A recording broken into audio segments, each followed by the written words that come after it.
I go through the construction every day, 7 days a week. It's everywhere. Drivers around Tulsa are used to hitting the brakes. Necessary evil, as I would say. It's almost impossible to get from point A to point B without running into some kind of road construction. We've got sections of pavements that, are 40, 50 years old.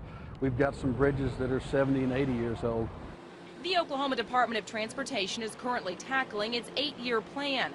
A lack of funding in the past has put the department way behind. Now they're playing catch up, and it's impacting highways and interstates across the metro area, most noticeably at I-44. The I-44 construction is getting overwhelming. Crews are working on a very tight deadline. Phases 2 and 3 of the widening project are currently underway at Harvard and Peoria. The final phase at Lewis is set to begin next year. That project's going to be a very difficult project because we'll be winding up having to close down Lewis when we reconstruct the bridge. By mid-2013, the project will wrap up, and I-44 from Riverside to Yale will be 6 lanes rather than 4.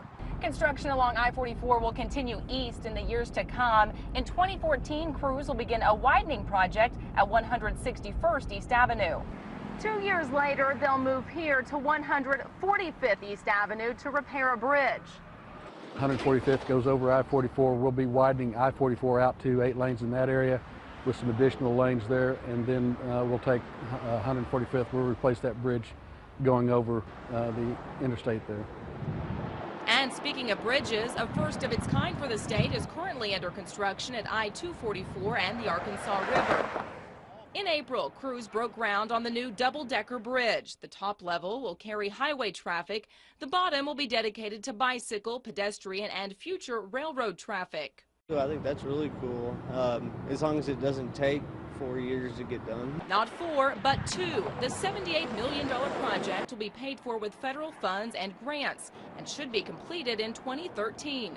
Another multi-million-dollar project currently underway is here at the Gilcrease Expressway. Crews are working on the new westbound leg of the expressway to connect the north part of the city to I-44.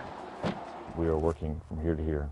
The long-term plan is to build a 4-lane expressway similar to the Creek Turnpike, giving drivers a quick and convenient route around the north and west sides of the city. It's important that we finish our expressway system. This is going to open up northwest Tulsa to economic development and residents. With the current federal funding, it could take anywhere from 30 to 50 years to complete. However, the Oklahoma Turnpike Authority could possibly take over the project from the city.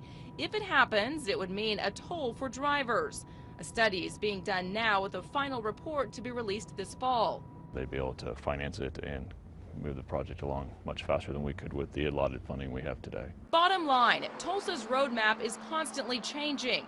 As long as funding is available, crews have the green light. We've got a lot of work to do, and once we get finished, I think it's going to be something that everybody will be proud of. Dina Silk, 2 News works for you.